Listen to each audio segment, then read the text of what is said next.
Salut les vélos! Alors on se retrouve aujourd'hui pas pour un vlog, donc vous n'êtes pas des vélos aujourd'hui. Ça va être un format un petit peu spécial. Si vous suivez un peu nos aventures, vous avez pu voir que la semaine dernière, on a franchi le cap d'envoyer un dossier de bande dessinée à des éditeurs. Et du coup, on avait envie un peu de vous partager nos astuces pour créer un dossier. Du coup, pour info, moi, c'est Jessica. Je suis illustratrice et je suis aussi l'autrice du projet de BD que j'ai réalisé. Et Charles, avec qui j'ai la chaîne, il est auteur et scénariste de ce projet de bande dessinée. Pour réaliser cette vidéo, je me base sur des infos que j'ai pu trouver sur des sites d'éditeurs et sur ma propre expérience dans le monde de l'édition en bande dessinée. Si je peux vous donner un premier conseil, ce serait de d'abord commencer par chercher les éditeurs qui vous intéressent avant de commencer un dossier, parce que ça vous permet de savoir si certains éditeurs ont des contraintes vraiment particulières.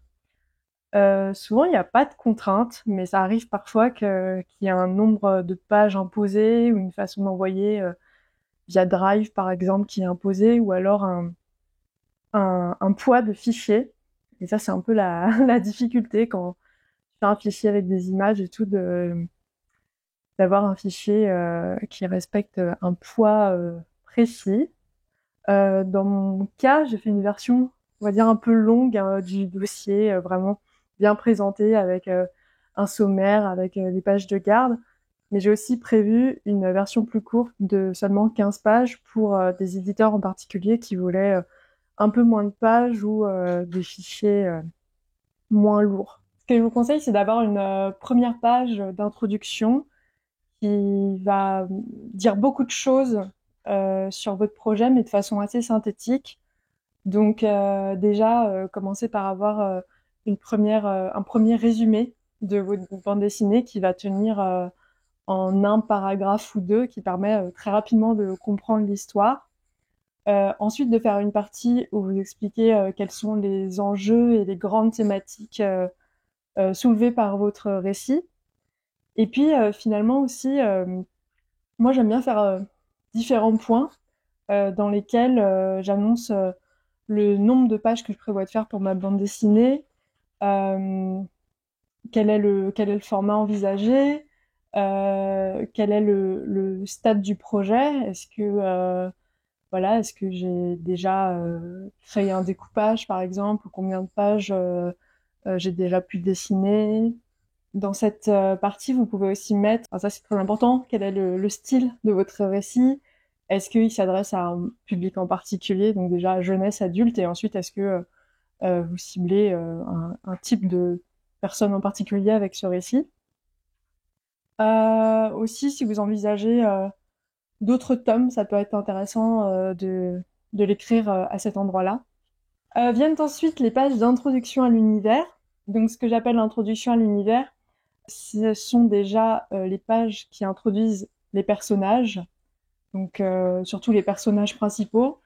Je trouve ça sympa de mettre voilà un portrait du personnage ou enfin le personnage en entier. Donc, pas besoin de forcément faire un personnage en quatre faces parce que c'est pas non plus de l'animation et d'avoir une description vraiment très courte. Enfin, voilà, faut toujours essayer de penser synthétique, aller droit au but, quelle est la mission de ce personnage, quel est son rôle dans l'histoire et ses traits de caractère principaux. Et ensuite aussi dans les éléments du récit, ça va être intéressant, surtout si vous êtes dans un univers de fiction, de, euh, de parler des lieux dans lesquels se déroule l'action. Encore une fois, surtout si c'est de la fiction, c'est un lieu vraiment imaginaire.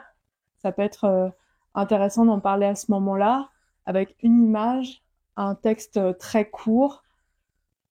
Ça peut aussi être l'occasion d'introduire des objets qui sont singuliers ou importants dans votre récit. Alors évidemment, il faut s'y mettre un synopsis long de votre histoire. Donc c'est vraiment l'histoire du début jusqu'à la fin.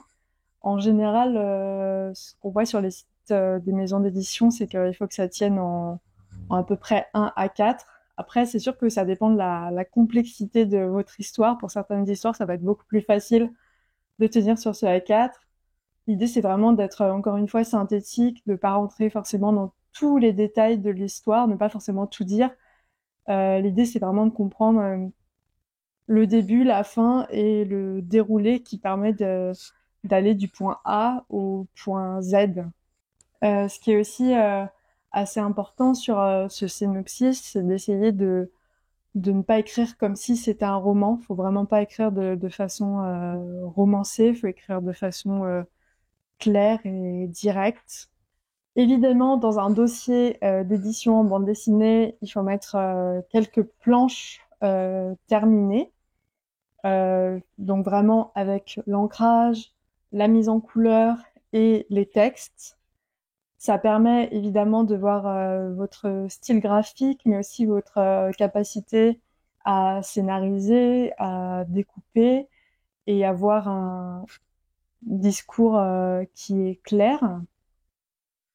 Euh, En général, ce qui va être attendu, c'est entre 3 et 6 pages, je dirais. Si jamais vous en avez fait plus, voire beaucoup plus, je vous conseillerais de d'écrire quelque part, sans forcément donner à voir les 100 pages que vous avez faites si vous avez dessiné 100 pages. Par ailleurs, moi, je trouve ça intéressant d'écrire à côté des planches un bref résumé de ce qui se passe sur la planche et de bien inscrire la pagination, surtout si les planches que vous présentez sont pas les toutes premières planches de votre bande dessinée. Ce qui est intéressant en montrant vraiment les premières pages, c'est de montrer que vous savez amener un début de récit et que vous savez donner envie de lire la suite. Et finalement, c'est aussi intéressant de fournir un CV ou une biographie. Enfin, tout dépend, voilà, de votre parcours. Est-ce c'est plus pertinent de mettre un CV ou une biographie? Ça permet vraiment de savoir d'où vous venez, quel est votre parcours. Est-ce que vous avez fait d'autres créations dans le monde de la bande dessinée ou autre? Et si vous avez un parcours du coup atypique où vous venez pas du tout de la bande dessinée, c'est aussi hyper intéressant de le savoir pour mieux vous connaître, pour savoir d'où vous venez et comment vous en arrivez à créer une bande dessinée.